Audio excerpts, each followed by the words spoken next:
All right. So I will be recording this presentation. If you do want a copy of this recording, just send me an email. I put my email in the chat, and I will send it over to you. I convert a lot of our Zoom programming over to YouTube links, so that way it's really easy for you. You just click the YouTube link and boom, you have a beautiful video. So without further ado, I'd like to introduce Krista Simon. She's here from Body and Soul Physical Therapy Services. She is here on her own time today, and she's going to teach us an incredible morning daily routine. So without further ado, take it away, Krista. Hi. Hello, everyone. Thank you so much for joining me today. Today, I'm going to show you a very simple 10 to 15 minute routine that you can perform every day that improves your range of motion and strengthens your joints to keep them healthy and more resilient. So I like this program because it concentrates on your joints, not just your muscles. You know, traditional strengthening or stretching is more muscular based, but CARS actually, I'm going to explain what CARS is. It actually addresses your joints. So it helps to keep them healthy and more resilient, prevent osteoarthritis, something we probably all wouldn't be happy to avoid if possible, and just to keep you more mobile, loose, less stiff. So the movements we're performing today, like I said, are called CARS. And what that stands for is controlled articular. So articular means joint rotations. Okay. And we're going to target 10 different joints from head to toe. And we're going to move them in their greatest, safest, pain-free range of motion. Okay. The goal is to control your own joint through your own range of motion. So everyone's is going to be a little bit different. But we do this rather than just doing a static stretch.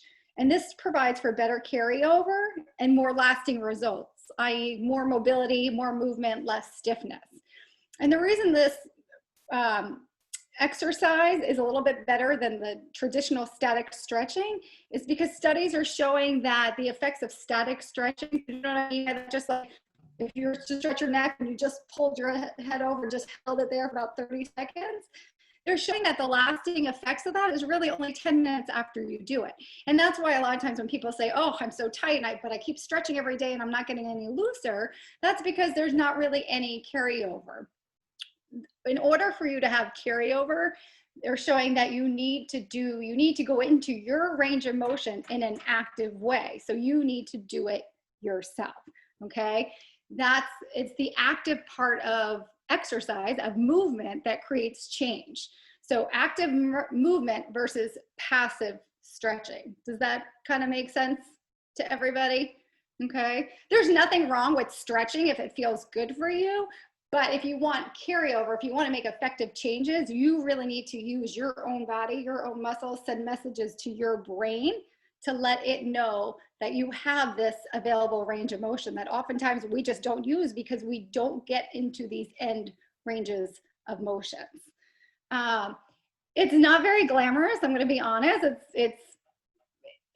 There's nothing fancy to it. But again, what I love about it, it's easy to do. It's simple. You can do it every day. And it really forces you to go into these ranges of motion that you probably otherwise wouldn't. But in order for the integrity of the joint, in order to give nutrition to the entire part of the joint, which again, going back to that osteoarthritis, to keep the cartilage healthy, we really need to get to the end ranges of our joint. So that's why, again, not very glamorous, but it's actually very effective and very good for your joints. So I always think of it as your daily nutrition to your joints. Okay. Does anyone have any questions so far? Good. All right. So we're going to get started in a moment. I'm just going to give you a few guidelines, little rules of it all. So the goal of this exercise program is to isolate out each joint individually. So like I said, we're going to work 10 different joints. The first one's your neck. So when you're working your neck, it's very important. We're isolating out the neck. We're not letting anything else in the body move. That's how we can ensure that we're not stealing motion from another joint. Okay, so that we're going to our full end range of motion. So if I was to do my neck and I'm flexing, a lot of times if I don't get that end range of motion, what people do is they round their upper back. You're not getting any more cervical range of motion from there. You just cheated and took from your thoracic spine, okay? but we want to get to that end range of cervical range of motion, okay? So so number one is we're isolating one joint at a time. Nothing else moves throughout the exercise except for the one joint that we're focusing on. Number two is that you want to create tension, about 20% tension throughout your entire body. And I'll show you when we start how to do that. But the important reason we do that is because it helps stabilize us. It helps to prevent any other motion from happening at any other part of your body except for that one joint you're moving, okay? And then lastly, but the most importantly, is the pain, okay? The pain factor. So we don't want to work through pain. Stretching, tightness feeling, that's okay. But the rule of thumb is when we're doing these movements, again, like I said, we're starting with the next first. When we find, when you have pain, what we call the closing down angle. So for example, as I'm rotating my neck, when I'm going here, you see that? That's my closing down angle. See how that's getting shorter? That's my lengthening angle.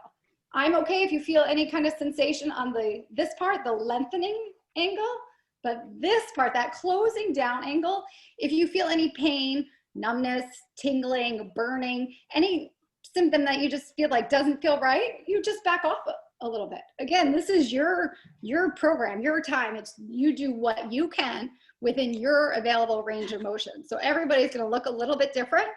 Day one is going to look a lot different than day 30. If you stick with it for a month, that could be a good little challenge for you. Do it every day for 30 days and you will see a difference.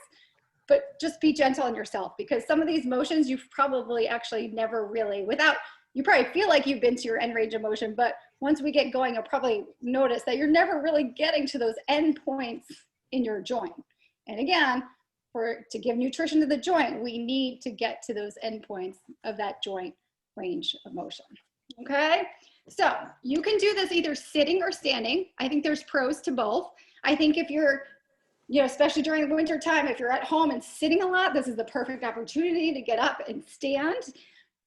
Sitting sometimes is a little bit easier to start with at the beginning because less chance for compensation. If you're nervous about your balance or anything, sitting is just fine. And again, it kind of allows you to concentrate more on just the movement you're doing than worrying about keeping your balance and stabilizing yourself. Okay, so I'll show you kind of, I'll go back and forth between sitting and standing, and you can decide which one you want to do. There is one when we do the hip joint that you could do in sitting, you won't get your full range of motion. So if possible for that one, I do ask that you stand if you can, and you're gonna want like a chair or a wall to hold onto when you're doing the hip range of motion, okay?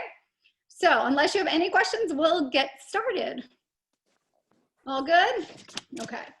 So I just need to make myself visible.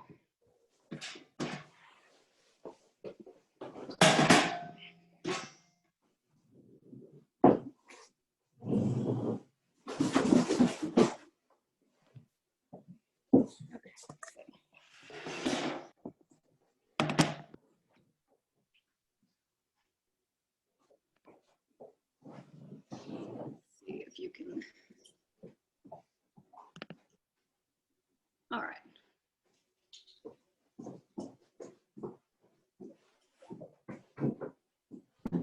All right, the first one I'll do in sitting, so you just really need to see my neck. Just everyone can see me okay? Give me a thumbs up, you can see me okay? Perfect. Okay, so what I'll do is I'll do the first one, explaining it on my own, and then the next one we're gonna do 2 times in each direction, so you guys can do it along with me, okay? The first time I'll do it, I'll kind of show you what the compensations people use is. So again, if you're standing, you want to create tension in your body. So I just like to make a little fist and I just create some tension all throughout my body. I feel nice and strong now. If somebody came along, they couldn't knock me over, okay? If you're sitting, I like to actually just put my hands right on the bottom of my chair and kind of create the tension holding onto my chair, all right? So the first motion we're gonna do is your neck. And you're going to just bring your chin as far down to your chest as possible. Now again, when you do that, a lot of times the compensation is people start to round their upper back. we're not doing that joint right now. We'll get to it, but we're not doing that joint right now. So really make sure nothing else moves except you bring your chin down to your chest, okay? When you can't go any farther, you're gonna rotate your chin towards your right shoulder. When you can't go any farther, you're gonna bring your right ear to your right shoulder. Now here's where the next compensation usually comes in. A lot of times, instead of bringing the ear to the shoulder, people bring the shoulder to the ear, right? So you gotta make sure you keep that shoulder down. Again, I like to hold my hand on my chair so I can't lift my shoulder up. So then I'm getting true motion at my neck, okay? From there, I'm just gonna rotate all the way around, come to the other side, ear to shoulder, chin to shoulder, and then all the way back down, chin to chest, all right? So we're gonna try it out 2 times to each side. Again, nothing else moves. That's the most important thing. And you just go to your range of motion, whatever you can do. If there's a little bit of pain, just back off a little bit. It's that easy, okay? So we're gonna try it. You ready? Everyone create a little bit of tension in your body. And here we go. We're gonna bring chin to chest. When you can't go any farther, you're gonna bring your chin to your shoulder. When you can't go any farther, ear to shoulder. Then you're gonna rotate all the way around, look up to the ceiling. Then we go ear to left shoulder, chin to left shoulder, and then come all the way back around. Okay, we're gonna go again. Chin to chest. Make nice big circles all the way around without anything else in your body moving. Perfect, good. And then we're gonna reverse it. So now you're gonna go to the left. Chin to chest. And then all the way around, nice big circles, whatever that means for you. It might look like a rectangle, it might look like a square, but your goal is to get a nice round circle over time. And then we're gonna do it one more time. Chin to chest, all the way around and back. Good. And it's okay if you feel any popping, cracking, anything like that. That's completely normal and it's fine. And like I said, the only time you worry is if you get a little bit of pain. Pain's just a signal. It's not a bad thing. It just means back off a little bit, okay? All right, so that was the neck. The next we're gonna do is the thoracic spine, your mid-back. So I think I'm gonna stand for this one just because it's a little bit easier to show you. All right. So for this one, again, I'm creating tension all throughout my body. Now I'm only working the mid-back, not the lower back, not the neck, okay? I'm gonna I'm gonna kind of hug myself a little bit, and that's how I'm gonna create my tension. And then what I'm gonna do is I'm gonna start to bend at my mid-back. So I'm just bending as far forward as I can. Now again, I'm gonna show you this way. A lot of times that compensation is everyone will start to use their low back to bend. We don't want that. The low back stays still, just the mid back moves. It's not a very far motion, it's just a tiny motion, okay? When you can't go any farther, then you're gonna turn as far as you can to the right.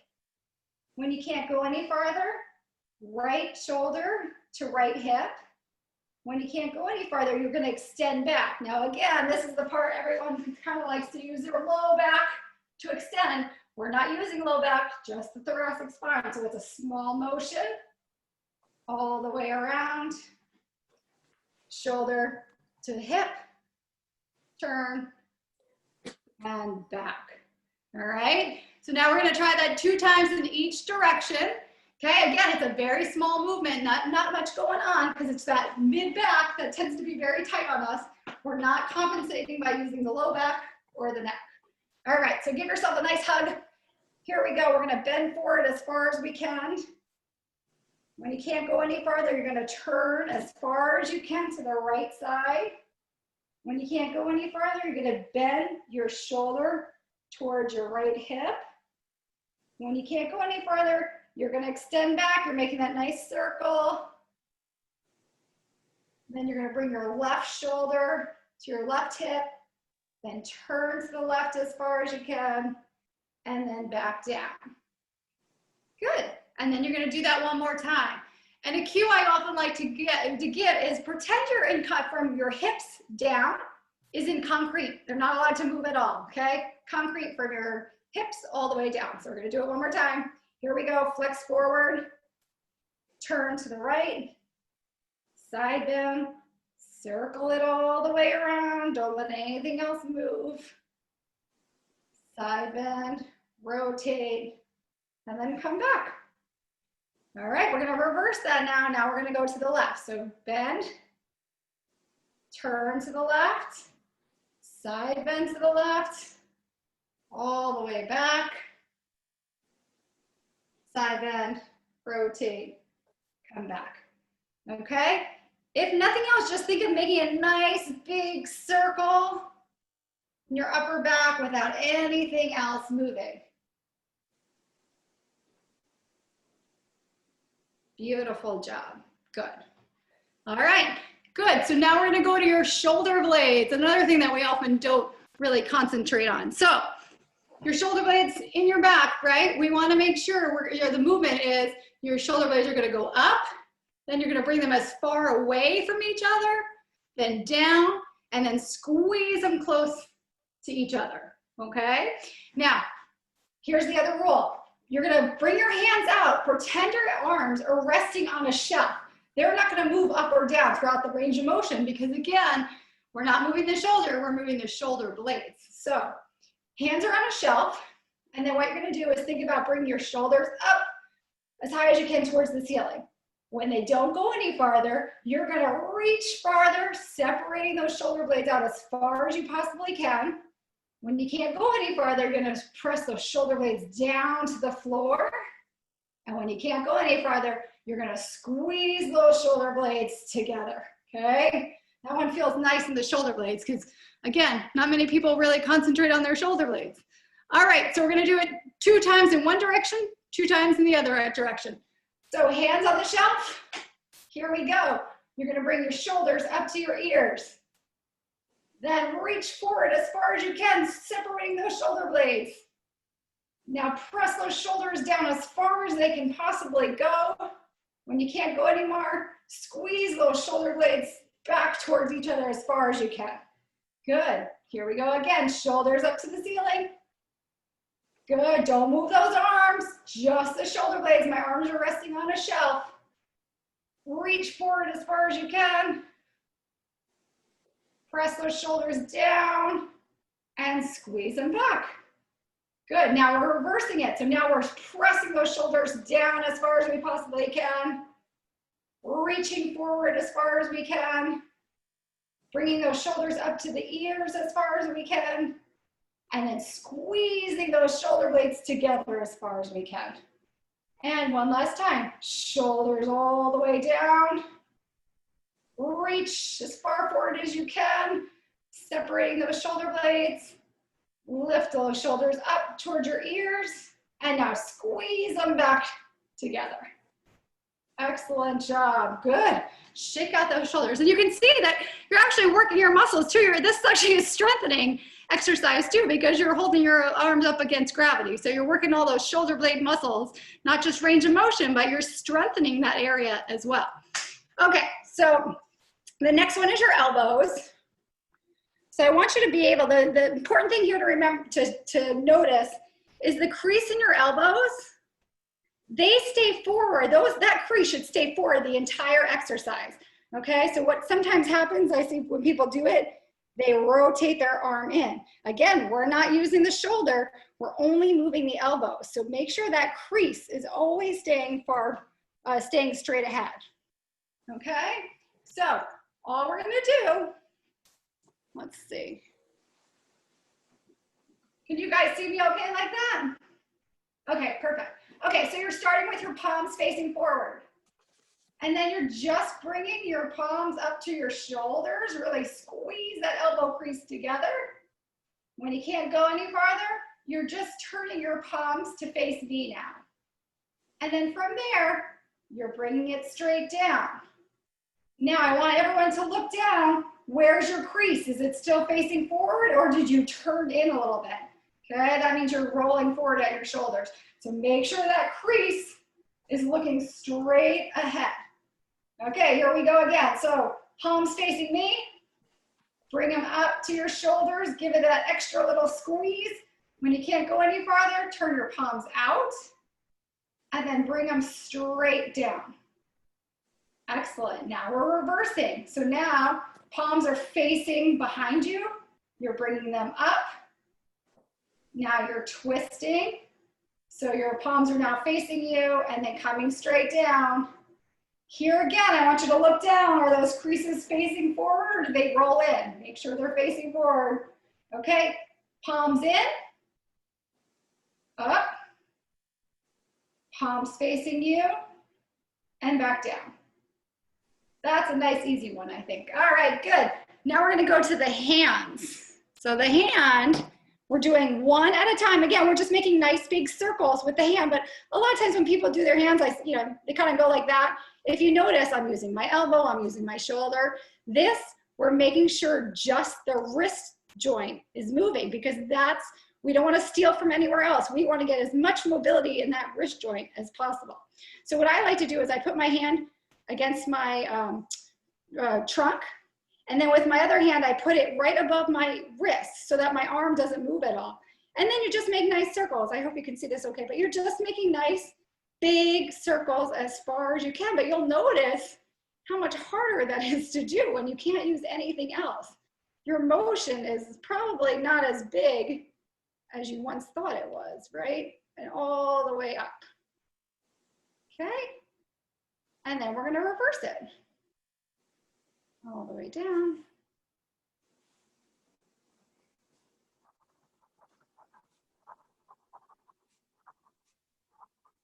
Beautiful. Excellent. All right, good. And now we're going to do the other side. So wrist, elbow against my trunk. I hold right above my wrist. Nothing else moves. And I just make nice, big circles. Really try to overemphasize that movement. Right when you think you can't go any farther, see if you can go a little farther.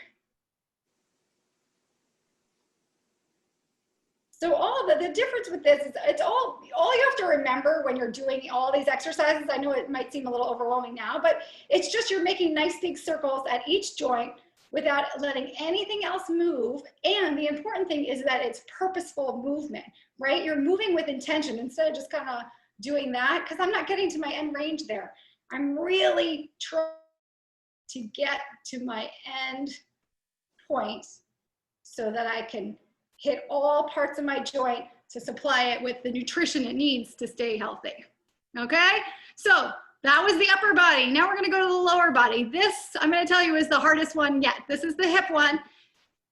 Be gentle on yourself. This is a hard one to do, okay?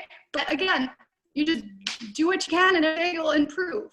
So this is the one that is everybody standing already anyway? Okay, so you just need a chair or a wall. I actually love doing it against a wall. I have my patients do it against a wall holding on because it's harder to compensate because you can't, when you're on a wall, if you move, you know, because your hands come off the wall, okay? I'm gonna show you with a chair. Okay, so you're just gonna be like this. And again, now we're working on the hip, nothing else moves. I will tell you, I'm not even very good at this. You're gonna see other parts of my body move. It's okay. The goal is not to have anything else move, but nobody's perfect. So we're just gonna do what we can, okay? So you're gonna hold on. And then the first thing you're gonna do, I'm gonna show you with one arm, but you ideally wanna hold on with both. So you're just gonna bring the knee up as high towards the ceiling as you can, okay? Once you can't go any farther, then you're gonna bring that knee out to the side. Now, here's the hard part. A lot of times when people bring that hip out to the side, that knee falls down. That's no longer your true range of motion, right? You just went down. So you gotta keep your knee up. Keep it up nice and high as you go out to the side. When you can't go any farther with the knee, then you start to bring that ankle up because now you're doing the rotation in the hip. When you can't go any farther, you're rotating it all the way back and around and down. Do we have any dancers in the audience? This is probably easy for anyone that dances, but okay, so we're gonna try that. Again, the key here is just to keep that knee up nice and high the entire time. Don't let your low back arch. All right, here we go. So we're gonna lift up nice and high. When you can't go any farther, bring that knee out to the side. Okay, when you can't go any farther, the knee stays right where it is. The ankle goes up to the ceiling. When you can't go any farther, you're gonna push all the way back. When you can't go any farther, you're just bringing that knee down to your side. And we're gonna do it one more time. Knee all the way up, out to the side, ankle up to the ceiling. Hold that height as you bring it all the way back and around. And now we're gonna switch. So now we're gonna go back first. Come all the way up and over, almost like you're getting your leg over a hurdle. And then come back around. And one more time. Back, all the way around, all the way up, and down. All right, and then you're gonna try it on the other side. So again, ideally you can hold on here. I'm just doing this to show you. You can do it either way, whatever you find is most comfortable for you. Okay, up, out to the side, twist, all the way around, and back. And one more time. So again, when you do this on your own, it's only going to take about 10 minutes. It's just taking us longer because we're kind of going through everything. And then you're going to reverse it all the way around and back. And one more time. Very nice. And again, you'll be surprised if you keep doing this, how much your motion will improve over time, because that's also a strength issue. You know, keeping that knee up takes a lot of strength in your hips. So you might just not have the strength right now, but as you keep doing it, you'll build that strength up as well. Okay, almost done. We have the knee. So I actually like to sit for the knee. Let me put this, I'm gonna show you on the floor, I think, just because it'll, let's see. I just want to make sure you guys can see. Can you see my knee okay? Yeah, okay. So again, for the knee, it's just from the knee down. The thigh to the knee doesn't move. So I like to pretend that I have a glass of water on my thigh so I can't spill it. I don't turn in and out, okay? So all you're gonna do is straighten your leg as far as you can. Now, just from the knee down, so it's almost like you're turning that foot to the inside. Again, that glass of water is right here. Don't turn, that's coming from the hip. Don't turn there. Keep that glass of water there. Just turn here, then keep it in as you bend. And then we turn it out. So it's this motion here, turn it out, and then come in. All right, so let's give it a try. Put that glass of water on your thigh, straighten it all the way out, bring it in, bend it, bring it out, and straighten it up. One more time. Bring that foot in, bend it, turn that foot out, and straighten it. Good, now let's reverse it. So you're turned out, bend it, turn it in, straighten it. Turn it out, bend, turn it in, and straighten. Good, now we're gonna do the same thing on the other side. So put that glass of water on your left thigh, don't let it spill. Straighten, turn out, in, turn it in, and straighten. Good, turn that foot out, bend the knee, turn that foot in, and straighten. Good, now reverse it.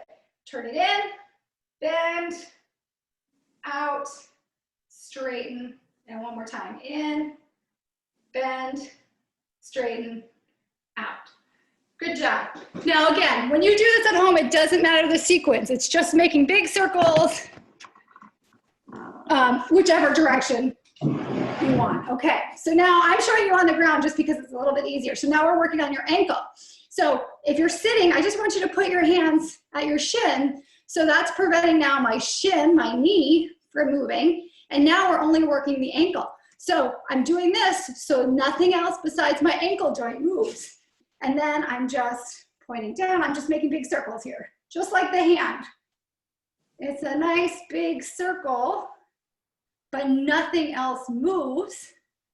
So your range of motion is not going to feel as much as when you would do it like this, but you're getting pure range of motion at your ankle. So just 3 circles or 2 circles each direction.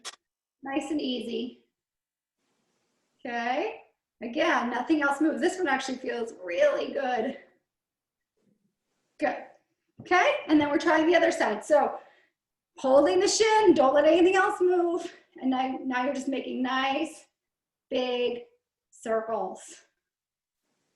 Okay. And again, there's a difference with moving everything else than just keeping everything isolated. And then reverse it.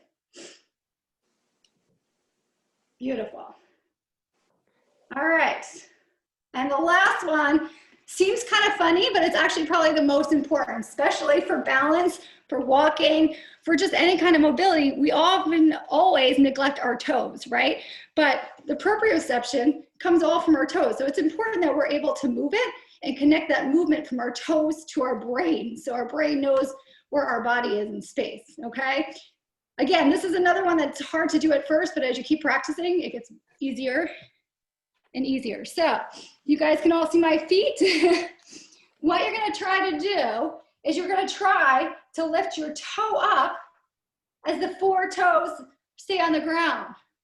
And then you're gonna reverse it. You're gonna keep your toe, big toe on the ground and bring your 4 little toes up.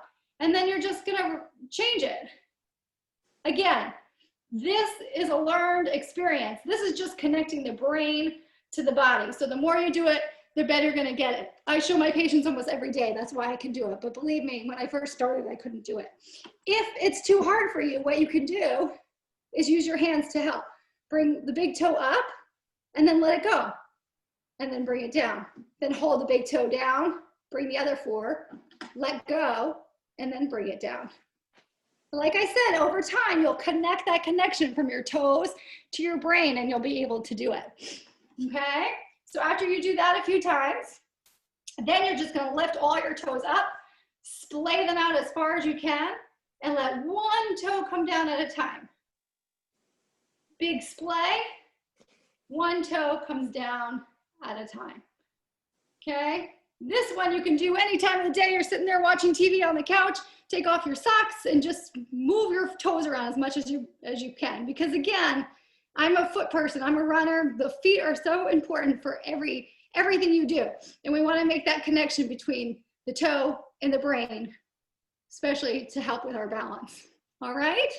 So that's it, that's the routine. And like I said, it's actually simpler than it seems going through all this. It's just thinking about making big circles through your greatest range of motion without letting anything else move. Okay? Does anyone have any questions? Anyone have any questions? I learned a lot. I learned a lot. It was very interesting. Good. It feels really good. Kelly, oh, good. Kelly, It reminds me of some remember my email. If you guys have any questions or anything, you just about this routine or about anything, you just, email me.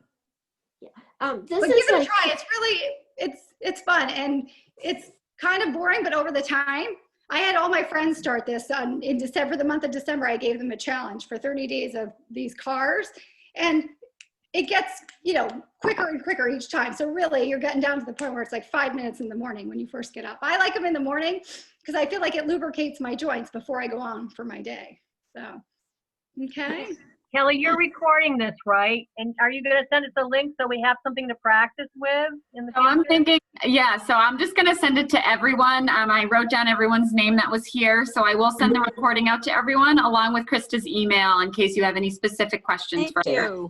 Thank You're you. welcome. great. Thank you very much. Thank you, guys. Thanks for coming and enjoy those cars. Thank you for your help. Thank you. Thank you. Incredible. Thank you. Thank you. Thank Have a you. good afternoon, everybody. Bye. Bye-bye. Bye. And Kelly, let me know if